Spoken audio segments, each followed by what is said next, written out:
Today we are joined by the lovely Georgie Smith from I Am Georgie Smith, and her passion and what she is doing with her business is all about the transition through menopause into the next phase of life and what that journey is like.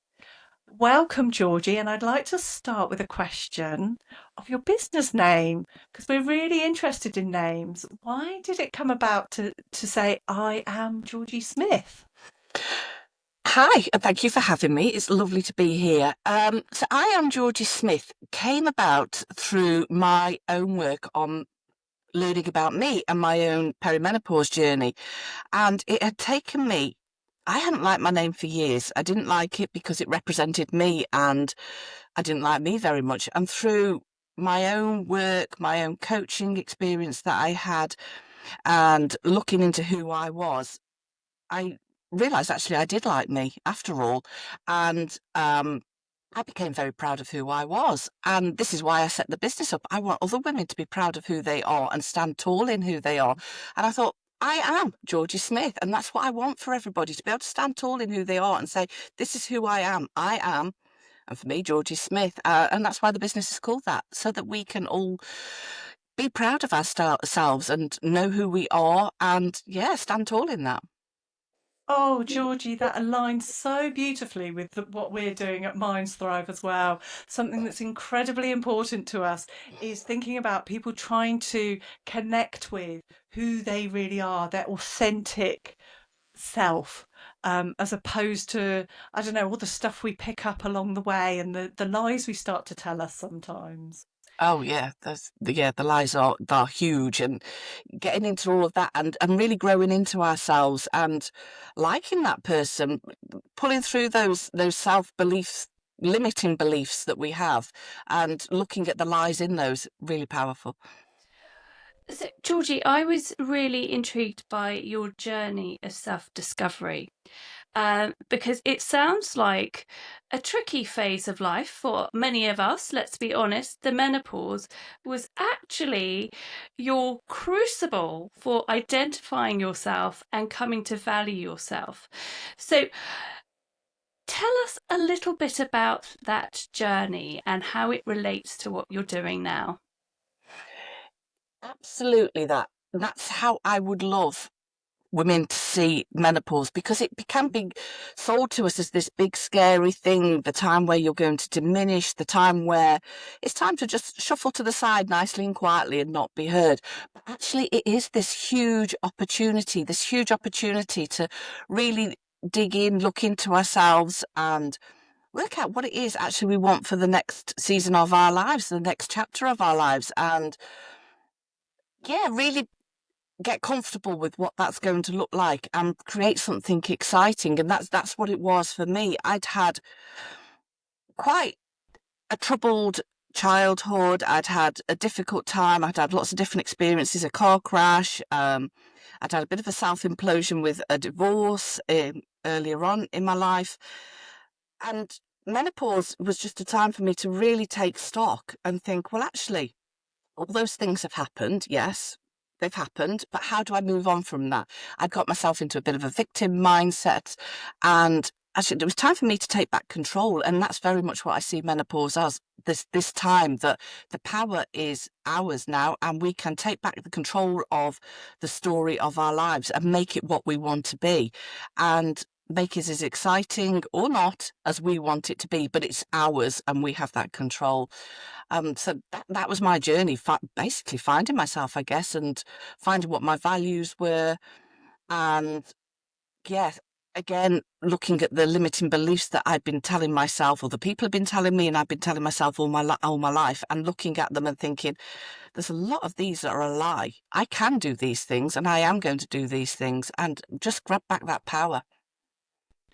Georgie, I've been making notes as you've been talking, and I'm really noticing that life has dealt you some real challenges, and those challenges impacted you psychologically. And it, I know you've had such a busy season of life with your children as well, and it sounds like menopause was a time of re evaluation And in that reevaluation, you started to change how you um, talk to yourself and treat yourself. Absolutely, yeah. And that was another thing, obviously, because menopause is a time where there's many different things happening to us. It's a bit of a sandwich time, isn't it? My kids were still at home. I've still got younger children at home, but my older children were starting to leave home. So I'm thinking, well, what's our role? What's our relationship now? And yeah, they're moving out. So how does this fit in? Am I still needed? Who am I if I'm not mum? Obviously, I'm always still their mum, but if you're not needed on that same level, how do I work around them? I'd got caring responsibilities for my mom, and yeah, lots of things being thrown up around the same time as starting perimenopause, and it a real time to re-evaluate everything and what I think of myself, and just giving myself some kindness. Yes, life has thrown me the challenges, and I could sit here and feel sad about that for a long time. And obviously, there was a grieving process, but I could sit there and just think, well, I might as well give up now because life has thrown these. Or actually, I can decide what I'm going to do with my life and take that power back. So now I can build a fabulous adult relationship with my adult children. I can still look after my mum, but I can still be me and do lots of other things that I want to do. Now we're starting to get a little bit more time in our lives because the children are needing me emotionally less. And actually, what is it that I want to do with my life? So those things have happened. Okay. But now what am I going to do? How am I going to use those things? And actually, I've learned that I'm a very strong person. I'm a very capable person.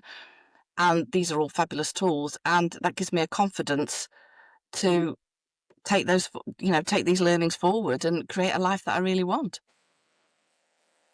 Well, you're talking there about identity, Georgie, I think. And so those shifting seasons with our children can be tricky to negotiate Mm, and quite painful. Personally, it's something I dread. I love having my little children, mm, and the thought of them leaving the nest is something I dread, but what I'm hearing is it's also something to be embraced because your story is about learning to relate differently to your children and actually the gift of a little bit more time.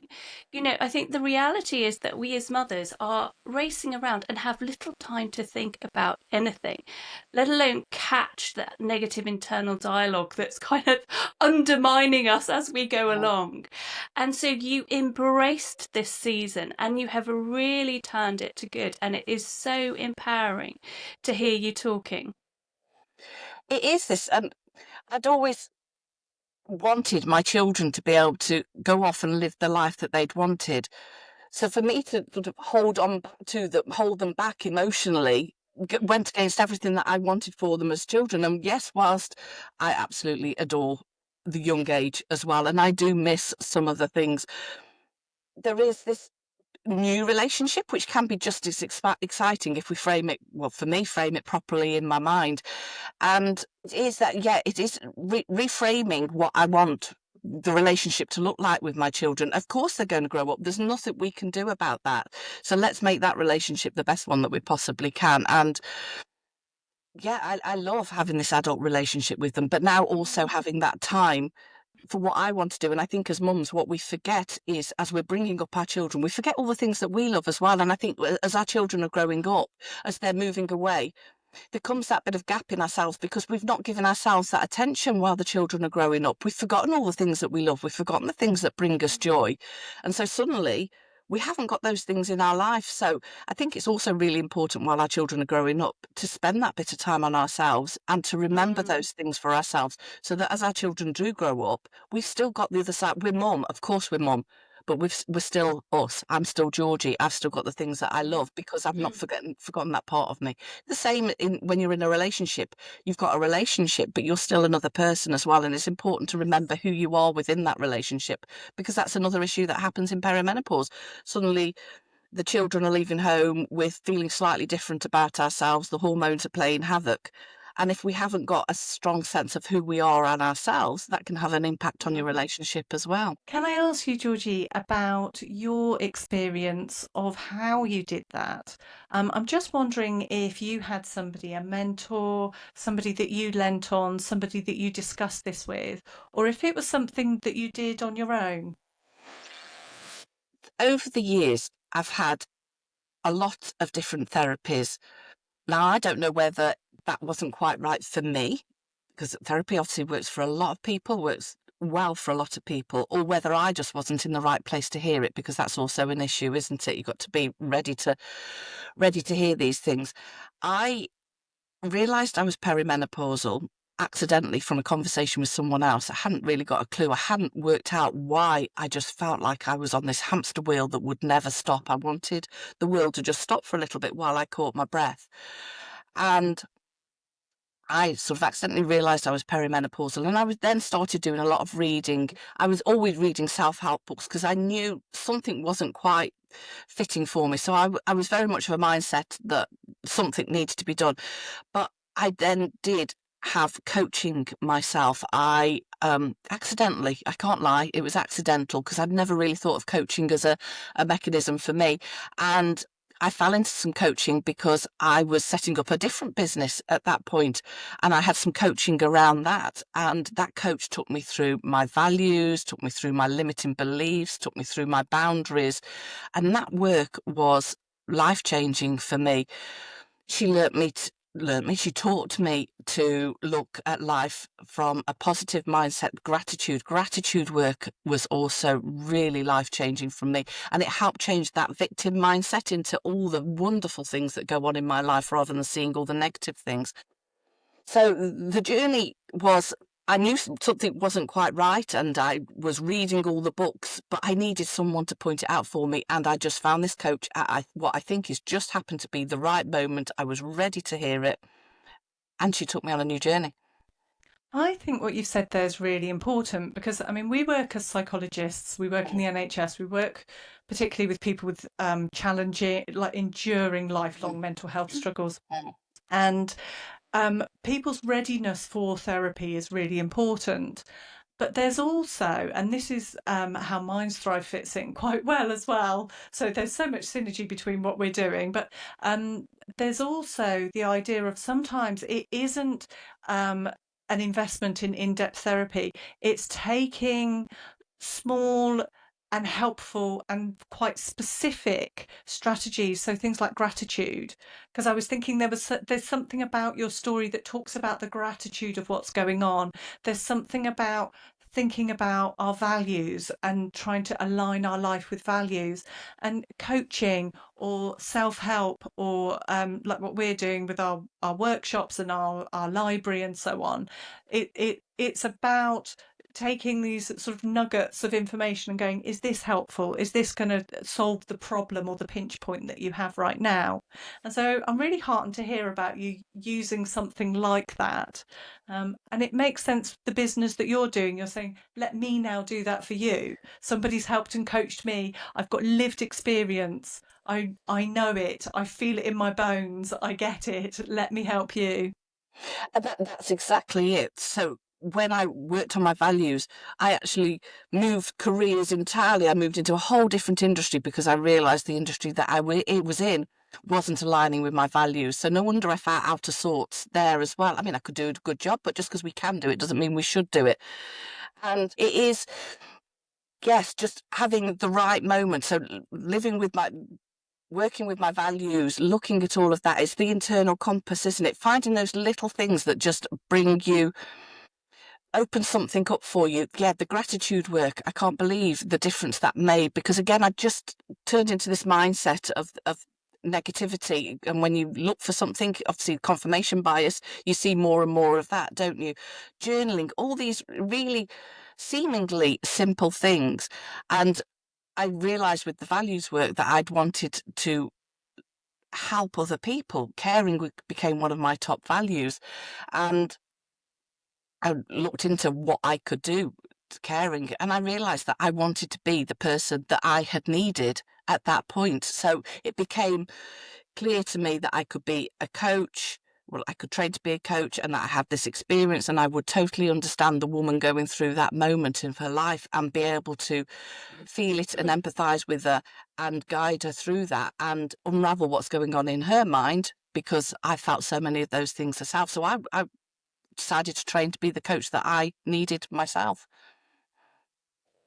Well, certainly this journey has literally transformed life for you, hasn't it? You're kind of acting in line with your values. Um, it's given you great meaning and purpose. And I think you highlight such important things. It's often very small changes, like noticing what you're grateful for, that can radically turn life around.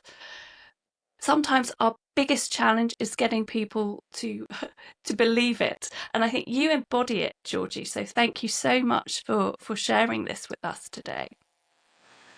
You're welcome. And yeah, I just, if nothing else, the fact that I can do this, the fact that it's possible, giving people hope, because I think that's such a great thing, isn't it? Having that hope that life can be a little bit different. And yeah, I absolutely want to embody it and live this life that's amazing and all that I want it to be. That's why I've done this work. Yeah.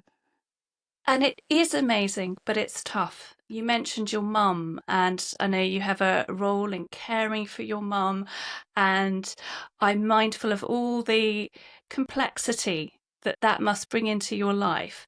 But I'm also seeing the joy that you're finding in your now. Absolutely. I mean, when I work with the women that I do, we do have to have a conversation. It is hard. It is hard to learn about yourself. Doing all of this work and looking at your mindsets is hard. And when we've gone through that, that doesn't mean that life is going to be a bed of roses. That's not what this is about. This is about, for me, it's about enjoying all the peaks and troughs. And when you say enjoying the troughs, that sounds a bit ridiculous. But for years, I'd been so numb in all my emotions because I hadn't allowed myself to feel anything. So now to be awake, with the highs comes the lows, doesn't it? But it's being able to manage those and being able to deal with them. And yes, sometimes life can be tough. Sometimes life can be tiring and tricky. But I've now got a set of tools in my back pocket that helps get me through those. And with the feeling the lows means I feel the highs, which is just amazing to have all those experiences. And that's life. That's the journey, isn't it? That's the thing I think I'd forgotten, enjoying all of that as we're going along. I think sometimes we become so focused on just getting through to an end point that we forget that actually life is that little bit in the middle, isn't it? That, that we need to experience.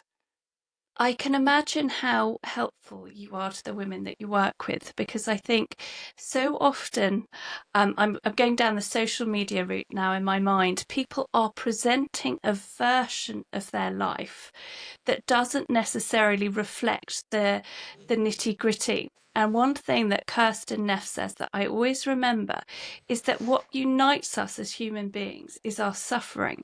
So actually, when we're open with people about our stories and the challenges that we're encountering, that often offers people a measure of relief and a meaningful connection with another human being.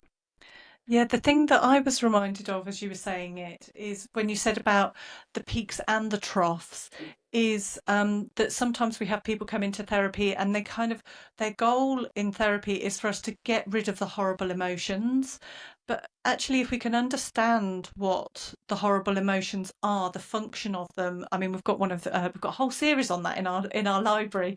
But if we can understand the function of our emotions, so something about the sadness and the loss is often linked in because something important is no more. And so that's a really important part of life. We can't just eradicate that. And I've found it really fascinating, the comparison that you put between feeling numb, like, and not having any emotions, and actually going, oh, yes, I've got them back. I've got the highs, I've got the lows, and recognizing that we don't stay in one. It's fluid and it's moving. Well, that's right. And I say often to myself, this too shall pass. Nothing lasts forever. The good doesn't last forever, but neither does the sad. One of the best books I read was the Brené Brown Atlas of Heart, and it talks about all the emotions in there. And I just love that book. And yes, we have the sadness and the lows because we've had something great, haven't we? And they come together, but it is knowing how to deal with that and knowing that the lows don't define us. It's just it's life and all its glory. Yeah, absolutely. That's what it is. And after you've spent so long numbing your emotions, to feel everything is scary. So that's why it's difficult, because it's scary doing this. But it's also just such an awakening, for want of a better word. And just, yeah, enjoying life. I love that. I just want to highlight that. Our lows don't define us. Georgie, you've just shared with us such helpful insights from today. And I'm really hopeful and excited about collaborating in our library, because I think you've got so much to bring to women and to people going through transitions, because that's what we're looking at here. Managing the transitions in our life and actually developing an attitude that enables us to make the best of them. Yeah, absolutely. Well, collaboration is really exciting, and yes, so many synergies, as Ruth said earlier on. Absolutely, making the best of them. Each transition is an opportunity, isn't it? And we can choose which way that's going. And I think my coach said to me, and it's just one of the things I take forward with me all the time: the power is ours to choose. Which way we want the transition to go. So yeah, and that's where I'm here to support. And menopause is such a time where there's so many different transitions going on, isn't there? There's obviously the menopause transition in itself, which is a whole experience, and then could be the children leaving home, it could be relationships changing, it could be caring, all of those different transitions that we have to cope with all at that same time. We have such a lot to go through at this time in our life, and giving women the tools to be able to deal with those transitions as they arise is just the best job. Love it. Georgie, thank you so much for your time today. Thank you.